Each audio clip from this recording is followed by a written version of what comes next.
anyone saying to you, you can get 5-minute abs, they're going to ask you to draw them on. And do you really want to draw them on? Imagine that. Imagine you went to some kind of competition and you whipped your top off and you had drawn on abs. Two things are going to happen.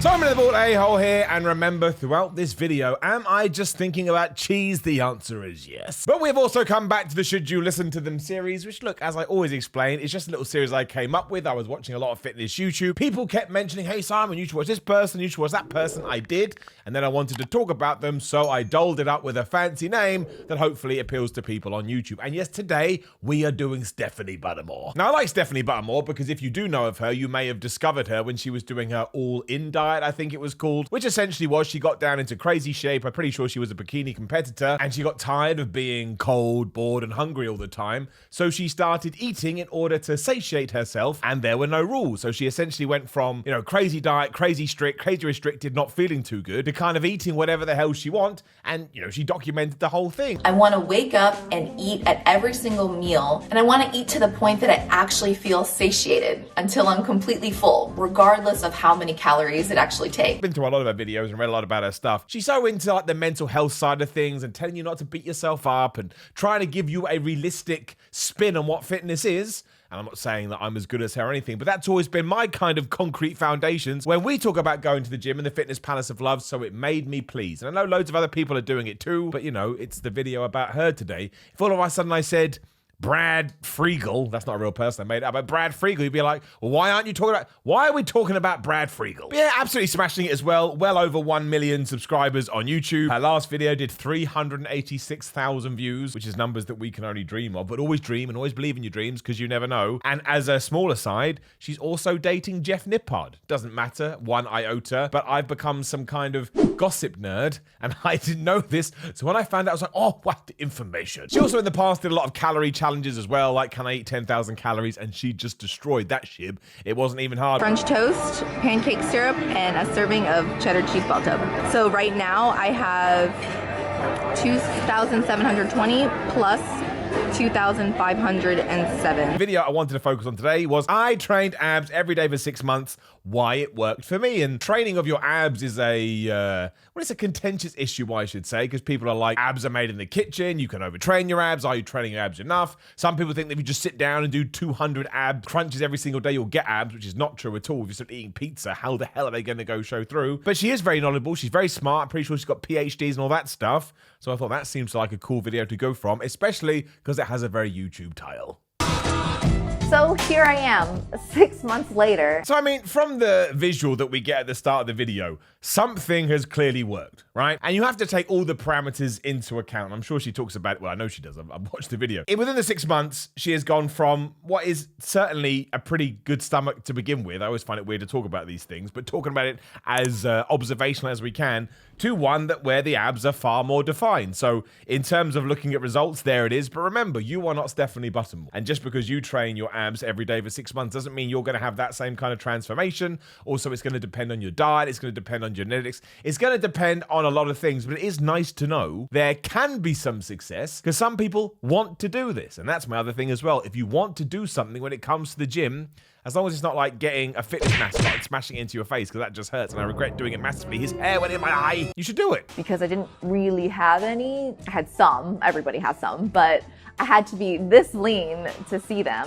which is not healthy or sustainable. She's great straight away. You see, she's being honest with you. Because if you just saw that picture in and of itself, right, with no context, you're going to look at it and go, man, I'd love to look like that because she's in crazy shape. But when you actually have the visual and you have the audio and she says, look, that's not sustainable, hopefully that should give you some idea that even if you do diet down and look like that and maybe even do a competition, and hell yeah, man, good for you, you're not going to look like that 365 days 7 years, I was about to say, 365 days, 7 years around. It's just not going to happen because it's not feasible unless you like being miserable. And again, we've done videos about this. That's the secret of dieting and getting down to crazy low body fats. You're miserable. And look at Gerald, the Gaines giraffe. That's right, that's what he's called. He's not miserable. He's happy because he eats. So 6 months ago, I decided I was going to build them up. So I didn't need to be sub 12% body fat just to have visible abs. Just talk about abs, talk about how in the past maybe she's been below 12% and that's why they were going to go through. And I'm kind of jumping the gun a bit here. But your abs are just a muscle group, right? And I kind of think you should treat them as you would do your biceps or your triceps or something like that. Like, you absolutely should train them and you should push them and you should be intense. But if they're hurting or if you feel like you need to rest them, you should rest them. It's like your calves. Sometimes people talk about their calves and they go, I do this crazy workout routine for my calves, but I do this for every other muscle in my body. And of course, sometimes you do have to do that. You have to be smart. But as a general rule, just train all your muscles the same. Again, be intense, push it, train them when you need to train them, and your body will respond in the way that your body's going to respond. And just as a small disclaimer, you don't need to have abs just to look fit. Damn right. When I'm committed to something, I am committed. And if this isn't already obvious, you do have to lose body fat to show some abs, which I'm sure you already know, but you actually have to have developed abs under there for them to show up. We can end it there, which I won't do because you want to get to the 8-minute mark on YouTube for many reasons. But they are the two, that's the recipe, right? Not abs are made in the kitchen or whatever. You want to make sure you're developing your abs, like I say, like you develop other areas of the muscle. But you also have to accept that you're going to need to get below a certain percent body fat in order to get them. And straight away people go, well, what body percent, Simon? I don't know. Some people have abs at 15% body fat and other people look fat at 15%. I mean, 15% body fat is still amazing. But the point is, that's just the strange way of life. And you never know which way you're going to go. You may have to get down sub 10, you may have to be 12, you may have to be 15. I'm pretty sure if you're 18 and above, you're not going to be able to see your abs, but maybe you can. Again, we're all aliens to begin with. You don't know that we're not. It had to take just like 5 to 6 minutes max of my day. So maybe like 3, maybe 4 sets if I was really feeling myself, of just one exercise, but every single day. And we've got her routine there. Like, she says she wanted to make it sustainable and make sense. So she did it at home for months 1 to 4. She didn't spend more than 5 to 6 minutes doing it. And she did 3 to 4 sets of 20 on one exercise. We can all do that. There's nothing crazy there. So if you indeed want to train abs every day for 6 months, for the record, I don't.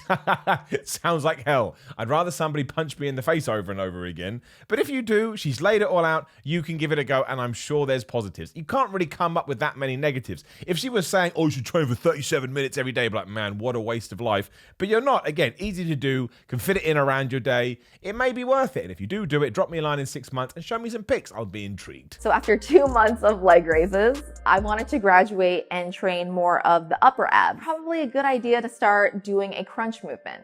And the rationale behind this was based on some EMG data. I was ready to start doing big girl ab exercises, and I moved on to a crunch machine. You got her evolution in there as well. What, she started doing leg raises, then she moved on to crunches, and then she finishes it on the crunch machine in the gym. If you are going to use the crunch machine in the gym, make sure you do it properly. Sometimes I see people using that thing like they on some kind of upside down bicycle. They're just crushing their back. I'm like, man, work from your abs, damn it. But she does lay it out nice and easy.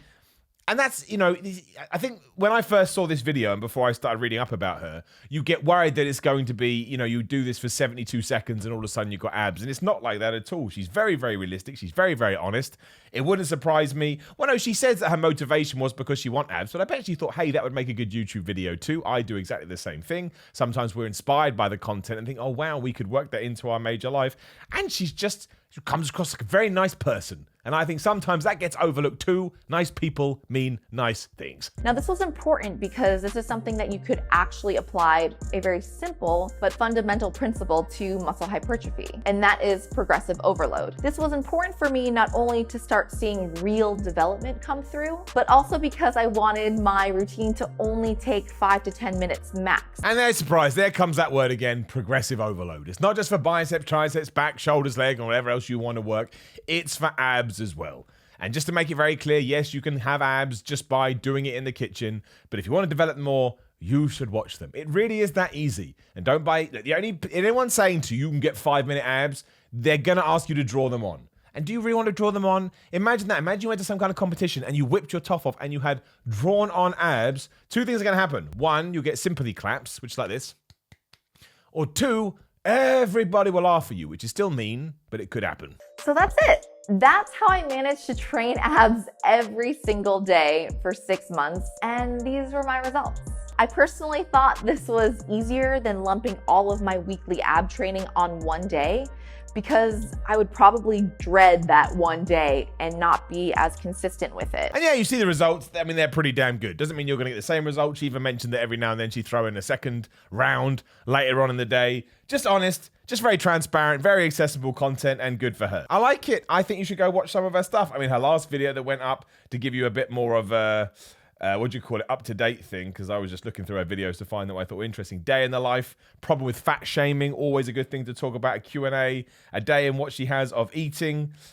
Just good stuff. Really, really good stuff. I like her, and I think you should go and check her out as well. So there you go. Now, please do leave a comment and let me know other people that I can go and watch. Maybe I've never seen them before, and I'll just give you my thoughts. If you like it, you can click the video. If not, you can call me a bald a-hole, and we moved on to something else. Like the video, share the video, hit that subscribe button. Thank you very much. Hit the bell, ding, ding. That way you get notified about new videos. There's the playlist for should you listen to them right there in case you just want to binge it, and that's always good too. YouTube loves it, especially. Patreon and merchandise in the description. Search for Simon Miller 316 on all social media and come give me a follow. But ultimately, thank you very much for spending these last 10 minutes with me, and I'll see you very soon. Have a good day.